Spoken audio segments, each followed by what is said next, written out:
लड़के और उसके जंगल के साहसिकता की कहानी। कहानी का शीर्षक जंगल का रक्षक। भाग एक। जंगल की खोज। एक बार का जिक्र है, एक छोटे से गांव में एक लड़का था जिसका नाम आर्यन था।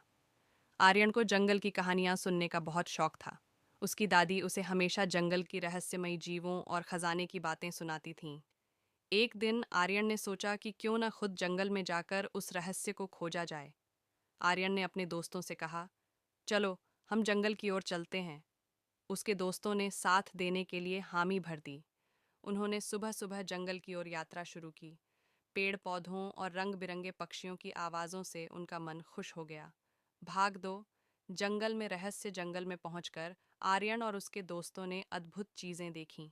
अचानक उन्हें एक पुरानी गुफा दिखी। गुफा के बाहर एक खजाना छिपा था, लेकिन उसकी रक्षा एक डरावने राक्षस ने की थी। यह राक्षस गांव के लोगों को परेशान कर रहा था और सब उसे गुलजार के नाम से जानते थे। आर्यन ने ठान लिया कि वह इस राक्षस से लड़कर गांव को बचाएगा। उसने अपने दोस्तों को बताया, हमें डरना नहीं चाहिए, हमें इस राक्षस का सामना करना होगा। भाग तीन। योजना बनाना। आर्यन और उसके दोस्तों ने योजना बनाई। उन्होंने जंगल में छिपे हुए कुछ जादुई फूलों को इकट्ठा किया जो राक्षस को कमजोर कर सकते थे। फिर वे गुफा की ओर बढ़े। गुफा के भीतर घुसते ही उन्हें गुलजार दिखाई दिया। वह बहुत बड़ा और भयानक था।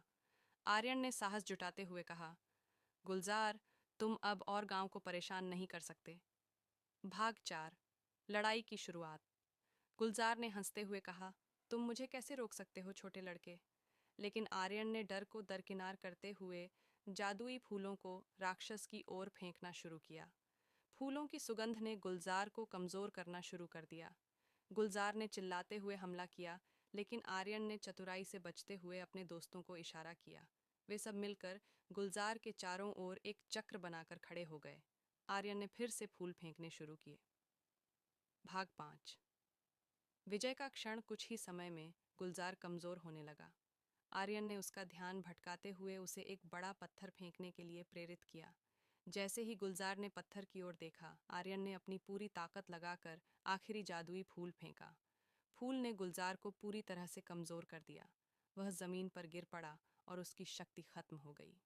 गांव के लोग अब सुरक्षित थे। भाग 6। गांव की वापसी। आर्यन और उसके दोस्तों ने खुशी खुशी गांव की ओर लौटने का निर्णय लिया। गांव में सब लोग उनकी बहादुरी के लिए उनकी तारीफ करने लगे। उन्होंने आर्यन को जंगल का रक्षक का नाम दिया। दादी ने कहा, तुमने अपने साहस और दोस्ती से एक बड़ी लड़ाई जीती है। आर्यन ने महसूस किया कि एकता में ही शक्ति है और जब हम मिलकर किसी समस्या का सामना करते हैं तो हम जीत सकते हैं। समापन। आर्यन ने सीखा कि साहस और मित्रता से बड़ी मुश्किल का सामना किया जा सकता है। उसने वादा किया कि वह हमेशा जंगल और उसके जीवों की रक्षा करेगा, क्योंकि वह अब सिर्फ एक लड़का नहीं था, बल्कि एक सच्चा रक्षक बन चुका था। इस तरह आर्यन की जंगल की साहसिकता समाप्त हुई, लेकिन उसकी कहानी हमेशा गांव में सुनाई जाती रहेगी।